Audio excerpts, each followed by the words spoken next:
찬송가 200장 찬송 드리겠습니다. 달고 묘한 그 말씀 생명의 말씀은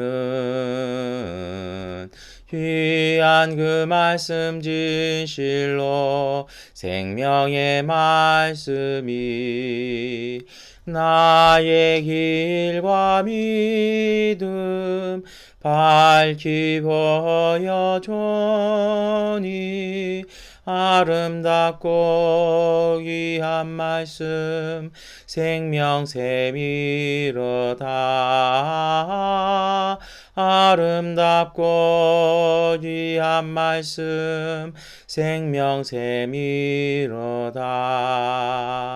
귀한 주님의 말씀은 내 노래 되도다.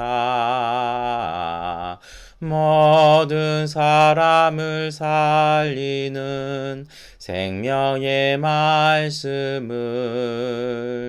값도 없이 받아 생명길을 가니 아름답고 귀한 말씀 생명샘이로다. 아름답고 귀한 말씀 생명샘이로다.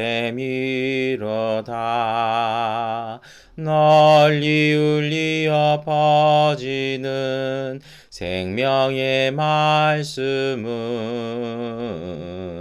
마음의 용서와 평안을 골고루 전하니 다만 예수 말씀 듣고 복을 받네. 아름답고 귀한 말씀 생명샘이로다. 아름답고 귀한 말씀 생명샘이로다.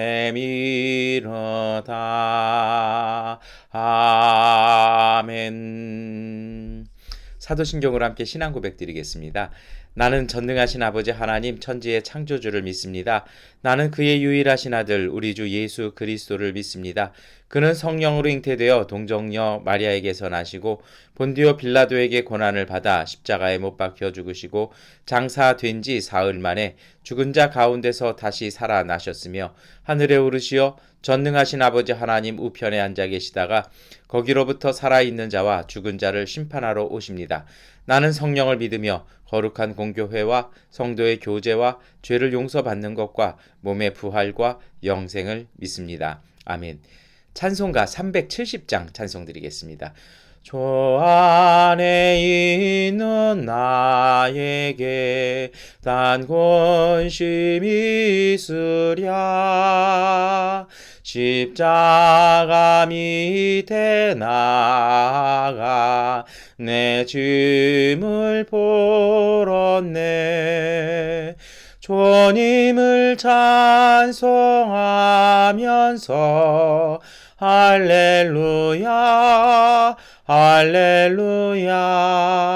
내 앞길 멀고 험해도 나 주님만 따라가리. 그 두려움이 변하여 내 기도 되었고 전날의 한숨 변하여 내 노래 되었네. 주님을 찬송하면서 할렐루야 할렐루야.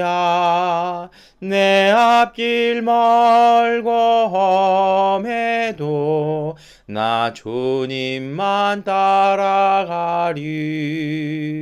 내 주는 자비하셔서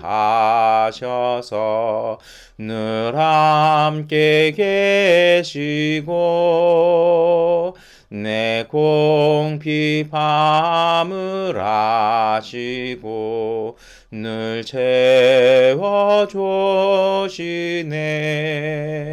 주님을 찬송하면서 할렐루야 할렐루야.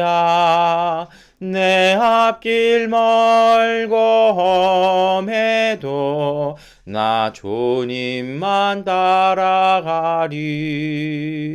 내 조와 맺은 언약은 영불변하시니 그 나라 가기까지는 늘 보호하시네.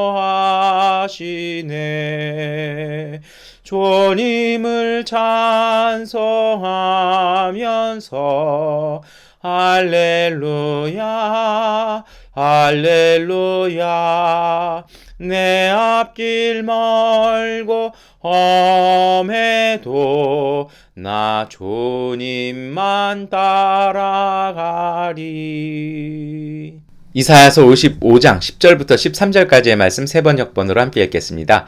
비와 눈이 하늘에서 내려서 땅을 적셔서 싹이 돋아 열매를 맺게 하고 씨 뿌리는 사람에게 씨앗을 주고 사람에게 먹거리를 주고 나서야 그 근원으로 돌아가는 것처럼 나의 입에서 나가는 말도 내가 뜻하는 바를 이루고 나서야 내가 하라고 보낸 일을 성취하고 나서야 나에게로 돌아올 것이다. 참으로 너희는 기뻐하면서 바빌론을 떠나갈 것이며 평안히 인도받아 나올 것이다. 산과 언덕이 너희 앞에서 소리 높여 노래하며 들의 모든 나무가 손뼉을 칠 것이다. 가시나무가 자라던 곳에는 잣나무가 자랄 것이며 찔레나무가 자라던 곳에는 화석류가 자랄 것이다. 이것은 영원토록 남아 있어서 주님께서 하신 일을 증언할 것이다. 아멘. 예, 우리가 신앙생활 하면서요, 제일 힘들어 하시는 것이 하나님이 너무 늦으신 거 아닌가라고 이렇게 할 때가 있어요.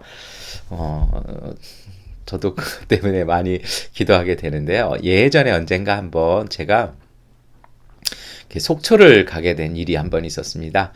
근데 이제 속초를 가는 길에 마침 옛날 영동고속도로 말고요. 저희가 미얀마에 있다 보니까 저희는 영동고속도로밖에 잘 모르잖아요. 근데 어떤 분이 알려주시고 또 이제 특별히 내비가 알려주는 길은 서울 양양고속도로를 알려주더라고요. 그래서 이제 처음 그 길을 가봤습니다. 갔더니 이게 참 놀라운 게 예전에 제가 강원도에서 전도사 때 목회하던 그 동네로 바로 지나가더라고요. 그래서 거기에 마침 또 휴게소가 있어요. 그래서 가만히 휴게소에서 이렇게 좀 쉬면서 봤더니 예전에 제가 섬겼던 교회와 저희 집이 있던 곳이 거기서 한 10분 거리에 있어요. 그래서 톨게이트 비용 딱 내고 이렇게 나가봤더니 거의 한 20년 만에 가봤는데요. 그대로 있는 것도 있고 또 변한 것도 있고 더 놀라운 건 그때는 다방밖에 없었는데 드디어 카페들이 들어오고 집들이 다 좋아졌더라고요. 변화가 있는 것이죠. 나중에 이렇게 제가 물어보니까 페이스북에 옛날 이제 제가 같이 신앙사에 우리 그때 이제 중고등부 학생들한테 물어보니까 목사님 별로 변한 게 없어요. 그런데 제 눈에는 정말 많이 변했거든요. 원래 관점이라는 게 이제 그런 것이죠. 굳이 이 말씀 드린 이유가 있습니다. 오늘 하나님께서요. 선지자 이사야에게 그리고 이스라엘 백성에게 주시는 말씀이 있어요. 무엇이냐면 먼저 11절부터 이렇게 보시면 하나님의 말씀은 입에서 나가서 반드시 이루고서야 나에게로 돌아온다라고 하나님이 하나님 말씀의 그 특성에 대해서 이렇게 말씀을 하세요. 우리가 이 말씀만 딱 읽으면요. 주님의 말씀은 선포되면 바로 되는 줄 이렇게 이해하기가 쉽습니다. 그런데 10절을 우리가 사실 빼놓고 읽거든요. 10절 말씀 한번 우리 같이 읽어볼까요? 비와 눈이 하늘에서 내려서 땅을 적셔서 싹이 돋아 열매를 맺게 하고 씨 뿌리는 사람에게 씨앗을 주고 사람에게 먹거리를 주고 나서야 그 근원으로 돌아가는 것처럼. 오늘 이 말씀 보면 어떻게 설명이 되어 있습니까?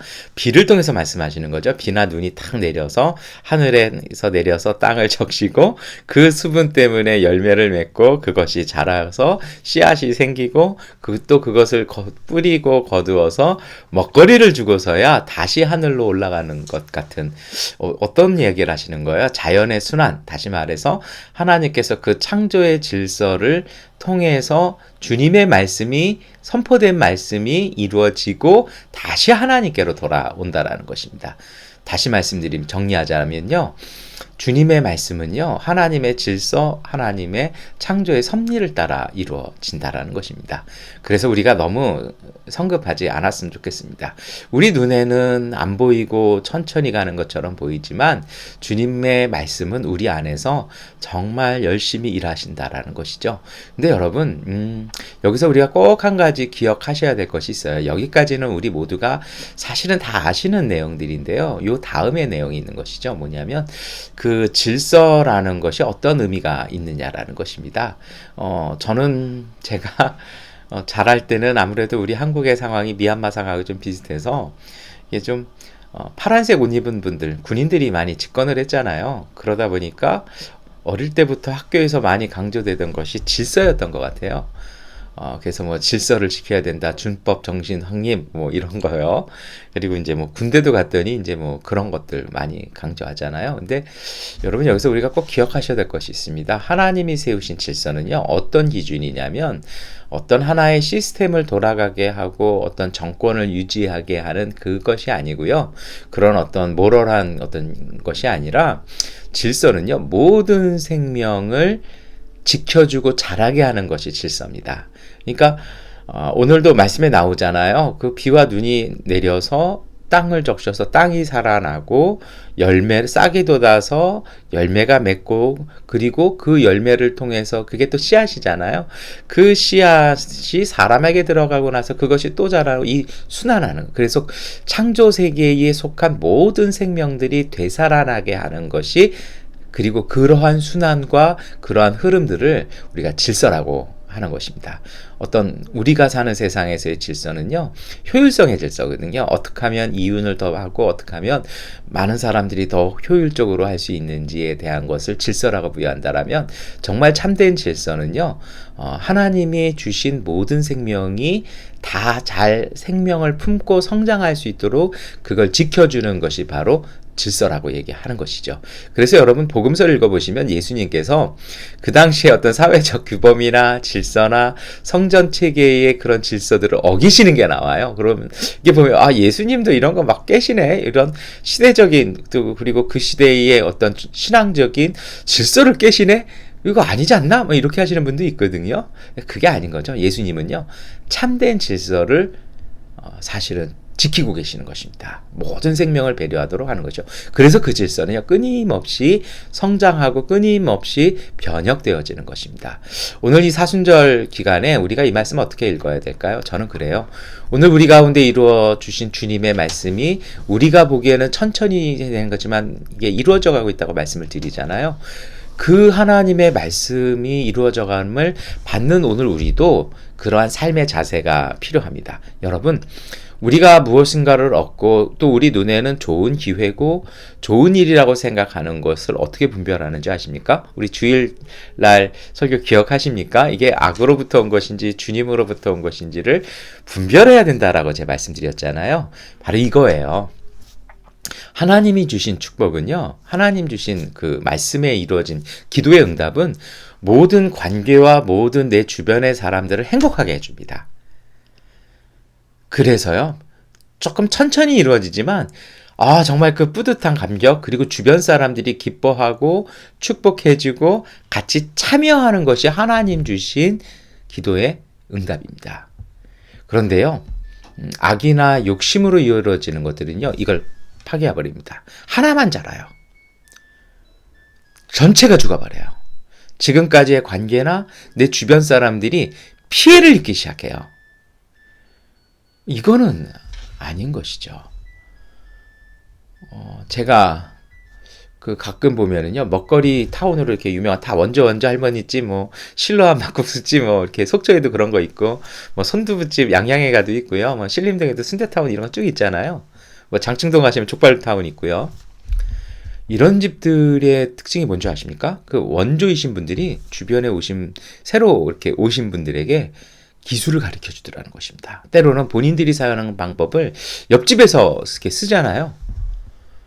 그러면 어떤 분은 가서 막 따지고 이럴 텐데 그냥 모르는 척하고 덮어주시고 때로는 훈수까지 해주시더라는 거죠.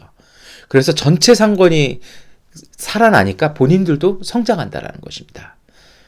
여러분, 제가 그거를 경동교회에 가서 그 말씀을 이렇게 들었던 것 같아요. 족발 사주시면서 그 얘기를 해주셨는데요. 하나님 주신 복과 악으로부터 온 유혹은 이렇게 달라요. 유혹은 주변이 싹 죽어요. 그리고 결국 자기도 죽습니다. 그래서 때로는요, 하나님께서 은혜로 주셨는데 우리가 그 속에 하나님의 질서가 아닌 우리의 탐욕의 시스템을 담기 시작하면 그 은혜가 소멸되어지는 것입니다. 그래서 정말 중요한 것이 있어요. 주변을 잘 보셔야 됩니다. 하나님 주신 의 은혜를 가지고 내 삶의 곳곳을 적시도록 정말 온 땅에 편만하게 하나님의 은혜가 담기도록 하셔야 합니다. 이것이 바로 나눔입니다. 그렇게 나눔 속에서 자라난 하나님의 말씀의 씨앗은요, 놀라운 축복의 열매와 결실을 얻게 되는 것입니다. 여러분, 오늘 우리가 이 사순절 지내면서 고행이 아니라 이러한 하나님의 주신 은혜를, 하나님의 이 섭리를, 그리고 하나님의 이 질서를 따라 내 관계, 내 주변, 그리고 모든 생태계 속에 생명을 담아내는 것들, 그러한 삶의 자세로 하신다라면 여러분, 그건 틀림없습니다. 꼭 굳이 하나님이 주신 거 아니어도, 우리가 인간적인 마음으로 시작한 것이어도 그러한 삶으로 사시면 하나님이 그 마음을 보시고 그 길에 축복해 주실 것입니다. 지금 드린 이 말씀 때문에 어떤 분들은 또 이러실 수도 있을 것 같아요. 근데 왜 그런 줄 아십니까? 모든 일들이 하나님의 섭리에서 나왔고요. 그러한 마음으로 한다라는 건요, 이미 하나님께서 그 마음 보시고 우리에게 씨앗을 담아 주신 것입니다. 정말 이 사순절 기간에 우리가 힘써야 할 것이 있습니다. 내 관계, 내 주변 사람들, 내 옆에 있는 사람들, 내 뒤에 있는 사람들, 우리 앞에 있는 사람들, 그리고 우리 밑에 있는 사람들, 이 모든 사람들을요, 함께 돌보시는 것입니다. 그리고 그 안에 하나님 주신 은혜와 그 하나님의 복과 우리의 좋은 모든 것들이 편만하게 나누어질 때 비로소 우리는 온전한 생명을 담는 하나님 나라의 나무로 성장해서 열매를 맺고 공중의 새들이 쉴 수 있는 하나님의 온전한 쉼터, 하나님의 나라 이루어질 것입니다. 기도하고 승리하시는 이 사순절 화요일 하루 되시기를 축원합니다. 기도하겠습니다. 전능하신 아버지 하나님, 하나님의 말씀이 주시는 창조의 질서, 그 생명의 질서를 우리가 깊이 묵상하게 하여 주시옵소서. 주님이 말씀하신 것은 반드시 이루어진다라는 것을 믿게 하시고, 하나님, 오늘 우리가 주님의 질서를 따라 모든 생명을 회복하고 돌보며 모든 관계 속에 이 섬김과 나눔의 마음을 담아서 함께 살아가는 복된 관계를 통해 주님이 주시는 온전한 축복을 나누고 또 나눌 수 있는 기쁨의 잔치 되게 하여 주옵소서. 가끔씩 우리 마음에 돋아나는 유혹들, 그러한 탐욕들 주님 앞에서 털어버리게 하여 주시고, 하나님 온전한 주님의 생명을 담아내는 그러한 삶 되게 하여 주옵소서. 미얀마에도 하나님 이 생명의 질서가 하나님 통치의 근본으로 잡을 수 있도록 은혜 주시고 정의를 회복하게 하여 주옵소서. 그리고 질서가 확립되어지는 미얀마 되게 하여 주옵소서. 예수 그리스도의 이름으로 기도드립니다. 아멘. 하나님께 기도하는 시간 갖도록 하겠습니다.